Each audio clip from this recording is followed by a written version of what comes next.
Bonjour, je suis ravi de retrouver nos amis de l'Association française pour les Nations Unies. Aujourd'hui, l'AFNUM m'a gentiment invité avec le Centre Thucydide à parler de l'Afrique, ce qui est un peu un défi, parce que j'ai travaillé sur l'Afrique, avec l'Afrique, en Afrique aussi pendant plusieurs années, mais je ne saurais prétendre être un spécialiste de ce continent tellement complexe, parfois mystérieux. En sortant de la conférence, j'ai discuté avec un bon ami, un très vieil ami, qui lui a beaucoup vécu en Afrique, qui connaît beaucoup plus les coutumes, les tribus, et ça permet de mesurer la minceur de notre savoir. Mais enfin, quand on est diplomate, il faut faire comme si, et donc essayer d'être synthétique.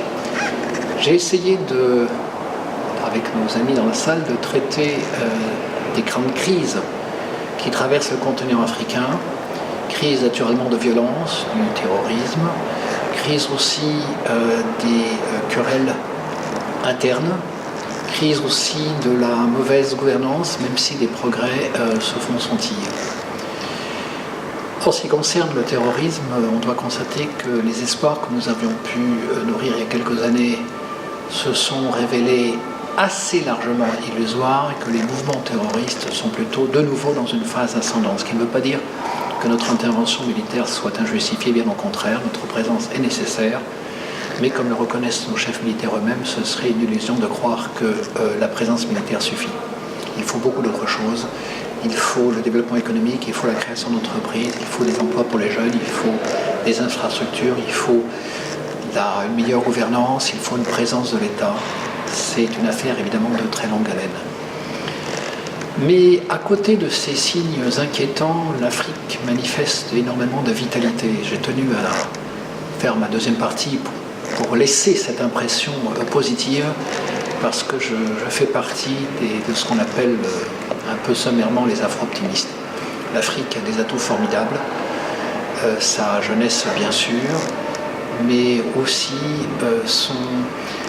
la pénétration des nouvelles technologies qui changent complètement la vie, non seulement la vie globale du continent, mais aussi la vie des gens les plus simples, parce que de nouveaux marchés se créent. L'exemple le meilleur, naturellement, c'est le téléphone portable.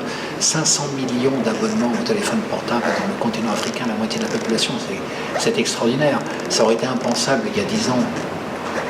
Le téléphone portable et toutes les applications du téléphone portable, la télésanté, le téléenseignement, les avertissements donnés aux paysans sur la météorologie, les transactions bancaires, la bancarisation d'une grande partie de la population pour qui l'accès à la banque était auparavant totalement impossible. C'est vrai particulièrement en Afrique de l'Est, mais c'est vrai aussi dans d'autres pays. Cette pénétration de nouvelles technologies caractérise aussi l'électricité, l'énergie solaire, l'éolien, le biogaz. Donc les nouvelles technologies changent complètement la donne. Et la pénétration des nouvelles technologies s'accompagne d'un développement aussi assez impressionnant de jeunes entreprises. Les jeunes Africains sont des entrepreneurs.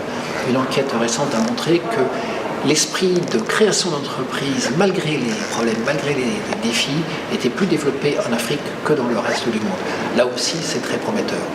Les progrès de la gouvernance, malgré tout, le rôle croissant des organisations de la société civile, des ONG, des jeunes, des femmes, autant de facteurs qui sont très encourageants, qui nous permettent de croire en l'Afrique.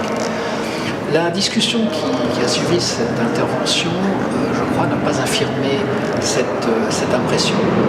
Les questions étaient assez positives. Personne, peut-être par politesse, je ne sais pas, n'a remis en cause les quelques idées que j'ai voulu essayer d'avancer, mais il s'agissait davantage d'approfondir le rôle des nouvelles technologies, les progrès de la gouvernance, les différentes crises qui ont pu se produire ici ou là, et qui naturellement continueront à se produire, mais l'Afrique n'est pas seule en la matière. J'ai eu l'impression, en écoutant les interventions des auditeurs, qu'ils partagent la même conviction raisonnable, prudente, mais la même conviction confiante qui est la mienne.